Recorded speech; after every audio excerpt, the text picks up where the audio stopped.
All movements and tensions are due to adaptations to the external environment. They are also an expression of the inner environment. When we get excited, our blinking changes. Fear, happiness, pain, fatigue, sadness, or love change our expression. Facial muscles respond to emotion. A look is not just a movement. A look expresses emotional content. One interesting and controversial aspect of Dr. Farias' theory is to consider muscle spasms and tremors as logical and meaningful reactions by the human body. He has classified the different reactions observed and has linked them to different meanings to the body. He considers that spasms respond to unconscious defense patterns that follow a predetermined sequence which was programmed in the past. He claims that this sequence can be analyzed and dismantled sequentially.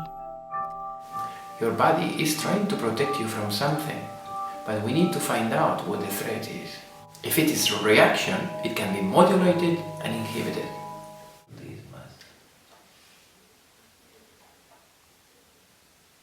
Great, you release it. You're breaking the mask.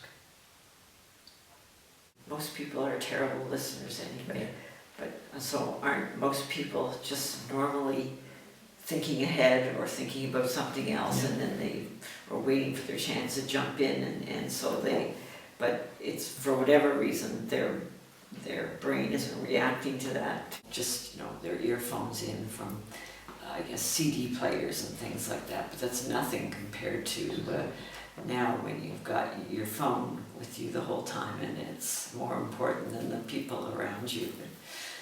We are subjected to constant multisensory stimulation. The model of multitasking is considered ideal, when actually, if we divide our attention, it seems that the quality of processing each of the tasks is diminished. When we are involved in everything at the same time, we are really not involved in anything. New technology has created a new state of being in everything. We are really not in anything. By processing everything at the same time, we are really processing very little of each thing. How can our brain manage the huge quantity of stimulation we are continually subjected to? Recent studies indicate that the neuronal response to visual stimulation is affected by the limitations of processing in the brain. Because these limitations in processing happen during the initial analysis of information, the stimuli compete for neuronal resources. It appears that the brain does not process stimuli independently, but that the stimuli interact among themselves as if there were a competition between them that affects the way they are represented in the brain. This competition among stimuli can be regulated. It appears that attention, therefore, can regulate the neuronal response to skew the competition that is set among stimuli by sources of processing. Paying attention is a natural way to induce neuroplasticity.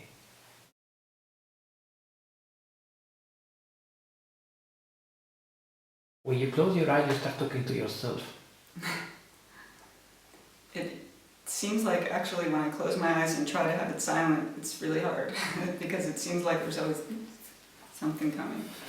Really, and it's amazing because I really have tried so hard with meditation and everything, but it still seems like it's hard to have the silence.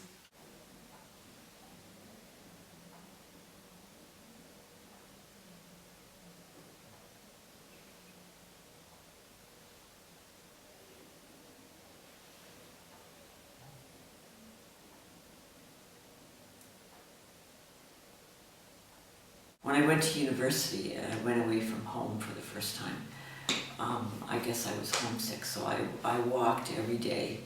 This was in Ottawa, and when it got really cold and everything, and I would put on tons of clothes and scarves, and I walked all around, but I don't think I really looked at anything. I mostly just thought about things, and I talked to myself. This mad person walking around talking to, but it helped me basically, be there and get used to it and everything. But I think I got into a habit of walking, and just it's a time of thinking about things and not really paying any attention to anything much around me. So that maybe that contributed to it. I don't know.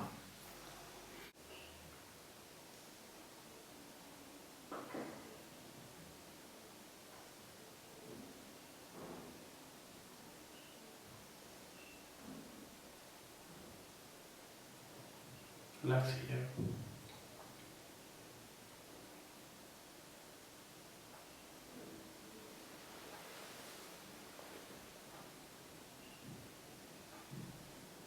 Great. The important act of blinking spreads tears across the surface of the eye, which moisturizes and cleanses it so that it can work properly. For unknown reasons, however, most of us blink far more frequently than is needed for lubricating and cleaning, once every 3 or 4 seconds. Research has recently shown that blinking may also play an active role in brain function by resetting our attention mechanism, which enables us to switch our focus from one thing to another. Attention has a limited ability and is highly selective. Humans are only able to attend to a maximum of 3 or 4 things at the same time, and doing this can make people completely oblivious to everything else in their surroundings. They have to focus their attention on something in order to notice it. This involves taking their attention off something that has been focused on, and then changing their gaze and reallocating their attentional resources to something new. It is considered that 2 reciprocal brain activity patterns closely follow spontaneous blinks. One is the activation of the default mode network, a widely distributed set of brain regions which come online when humans disengage from the outer world and enter into an inner world of memories and daydreams. The second is the deactivation of the dorsal attention network, which includes regions of the frontal and parietal lobes and is associated with focusing attention. Blinking may play an active part in the brain's attentional mechanisms. When activating the default mode network for an instant, and by deactivating the dorsal attention network, attention may disengage from one aspect of the environment so that it can be reapportioned to another. The brain is continually fine-tuning the sense organs by briefly shutting off the flow of information to help control the efficacy of cognitive operations. Dr. Farias discovered that people affected by blepharospasm became overwhelmed by information with minimal input, and this could be producing the pattern of hyperblinking. He suggests that patients affected by blepharospasms might be experiencing multiple disconnections from reality per minute, producing periods of microsleep. The blinking rate of these people is far greater than the usual rate of once every 3 or 4 seconds presented in the general healthy population. According to Dr. Farias' theory, in a scenario of exhaustion after overstimulation, the hyperblinking pattern is due to the brain attempting to control the flow of information being received.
for like a decade before this happened, I really got into a habit of listening to books on the earphones all the time. When I was cooking, when I was doing, so I was always in another place while I was doing everything in the world. I was not paying attention. I was listening to a story and I was focused on the story, but I was not focused on my cooking or folding laundry. And of course now I can't do that.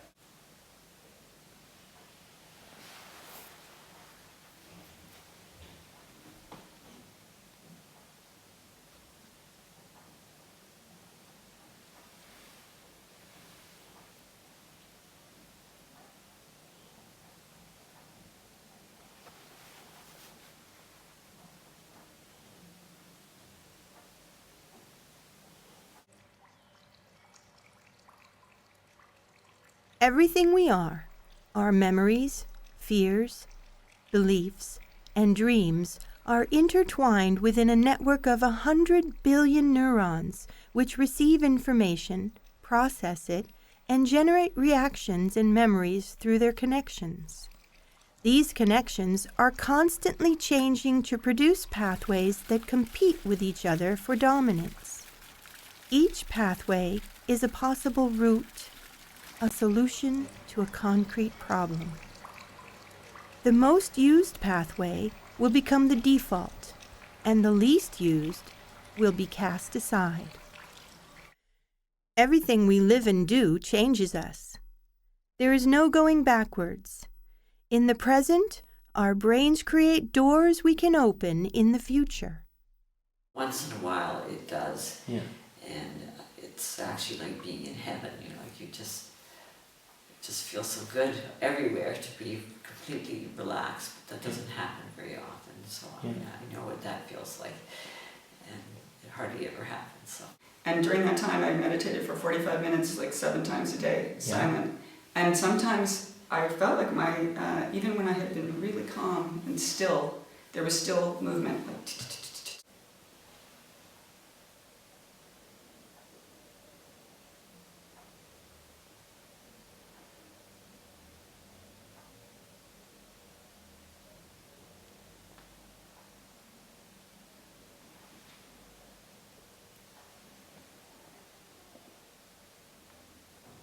Release.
When I was in my 20s, when I first tried to do yoga, and I remember lying on the floor, and they're saying, do this, and just stay in this position for however long.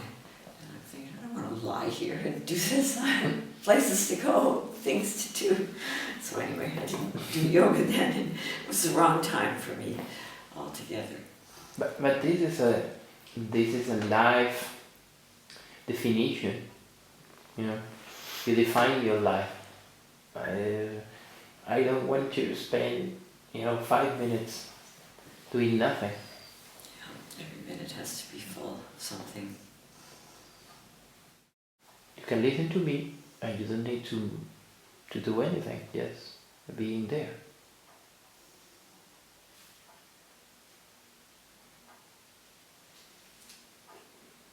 Why you are not reacting now? I'm afraid to move.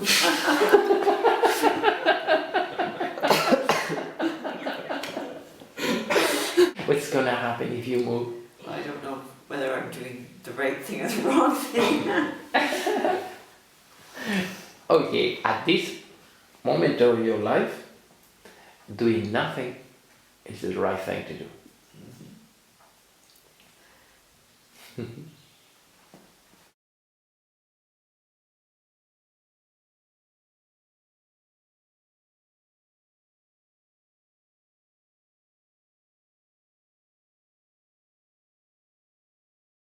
The lights are really bright, Yeah. it helps. Every single case is different. It's so different. I'm good in malls, you know what I mean? I have no trouble, that's my best place is malls and where the lights are bright. If I go outside, the sun is bright, the wind blowing in my face, feels good. Where everyone else, it's awful for. When I'm on the phone, my eyes close. So I have to keep reminding myself, open your eyes. Why do you close your eyes when you're on the phone? Yeah. And so I keep opening my eyes, and now I try to focus on different things, you know, look around the room. I said, you never closed your eyes before when you're on the phone, you never even thought about it. Yeah. So why do you instantly close your eyes when you're talking on the phone? Is that something that, you know, I mean, that's, what would trigger that? Oh, it's responding. What happens? Do I hit respond? What do I do to answer this?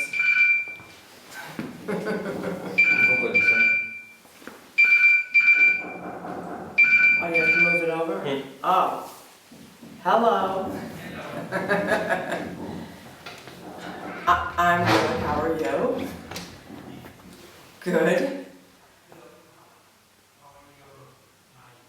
They're open, and yes.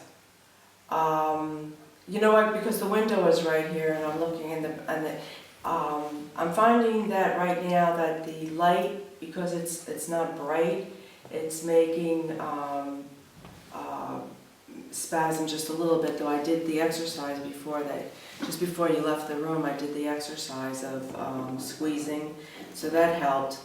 But I suppose talking on the phone, I'm looking around. I'm not having that problem. I suppose because I'm on stage.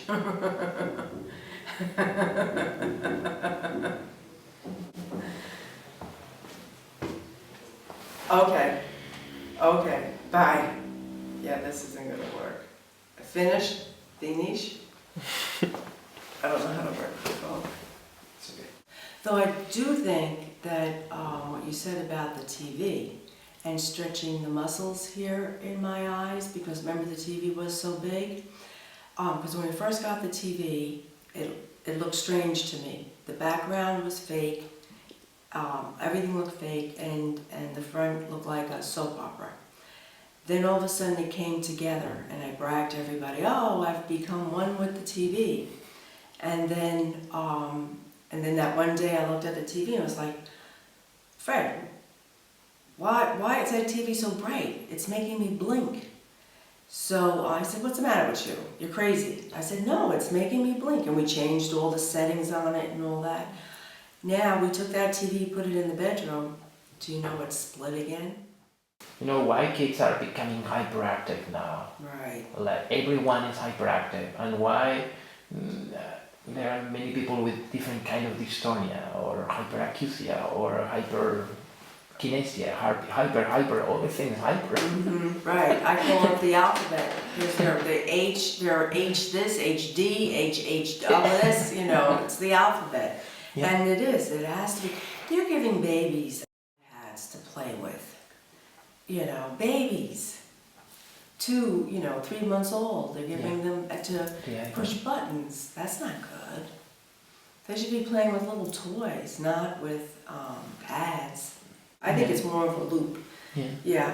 Because it could be really bad, and then it's really good, and then loop a little bit. I'm driving home, it's not so good, and then I get home, it's all better, and Patients affected by dystonia live trapped in a brain loop that actualizes memories of erroneous movements.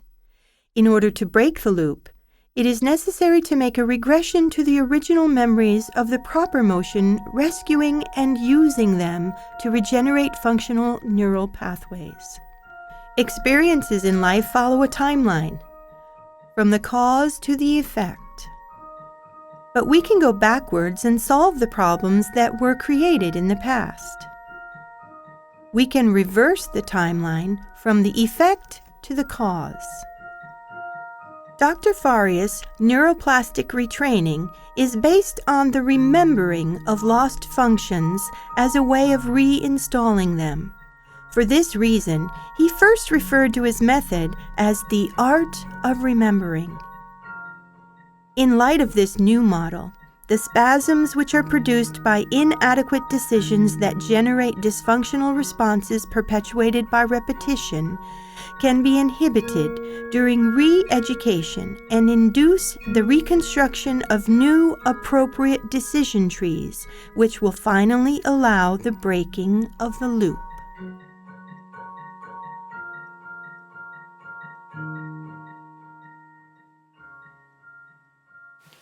We need to wake the controller. By being a witness of our own lives, we can retune our brains.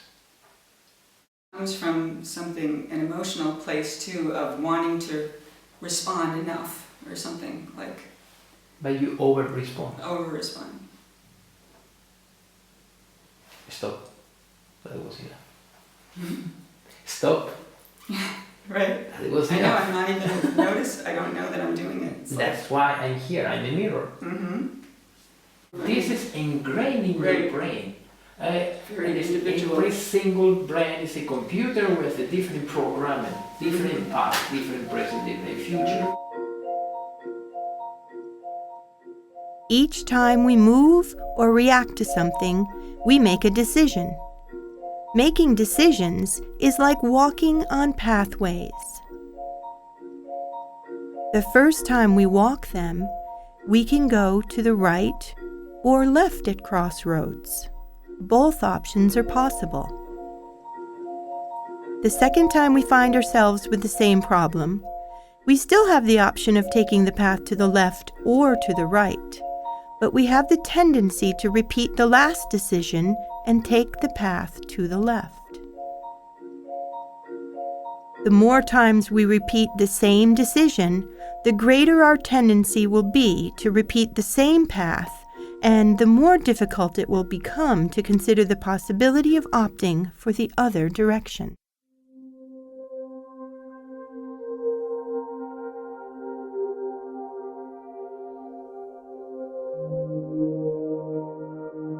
A decision is only a decision. Once it is taken, there is nothing left. It is true that there is a tendency to repeat the same decisions, but it is only a tendency, not an obligation. Turning left at the crossroads would become an automatic response that happens as long as we do not take the time to go back and evaluate the problem to find new solutions. Your intent can change the structure and function of your brain. Basically just getting all this tension Yeah. out of my body. Yeah. And there's really no reason for it anymore. Don't shake your head. Do you feel any tension, any sensation that you No, I feel normal. normal? That was impossible 6 months ago. Right.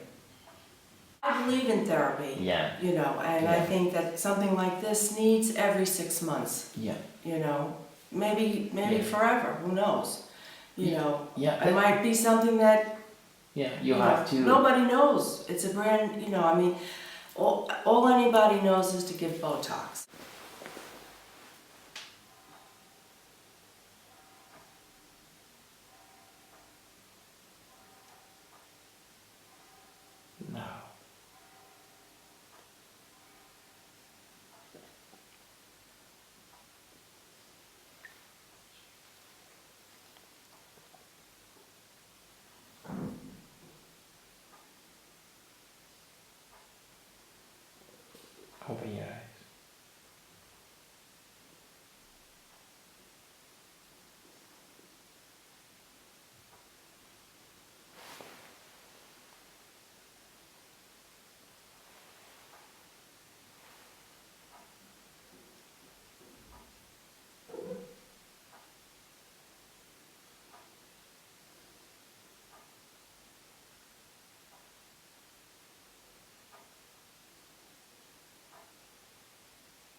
Just maintain this state.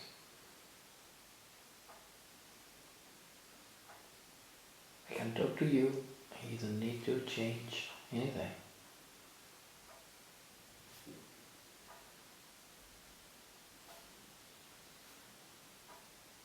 You can be relaxed while you are listening.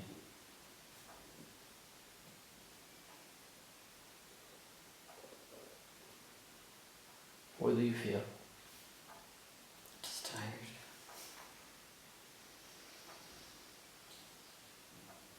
I feel relaxed.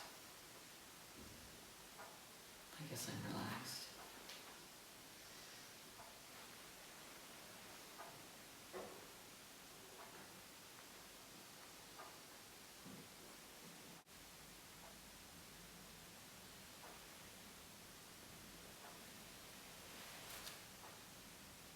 Open your eyes.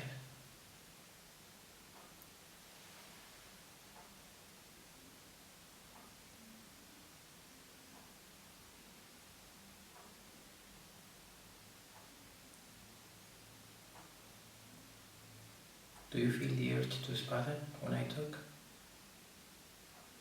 No.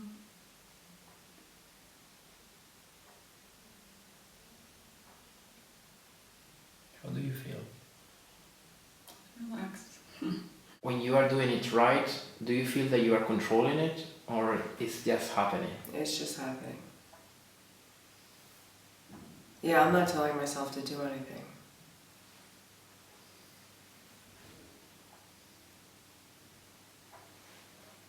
So this is... I'm doing this just so that I can focus. Yeah. Yeah. For me, this is the final station. This is it. Yeah, this is it.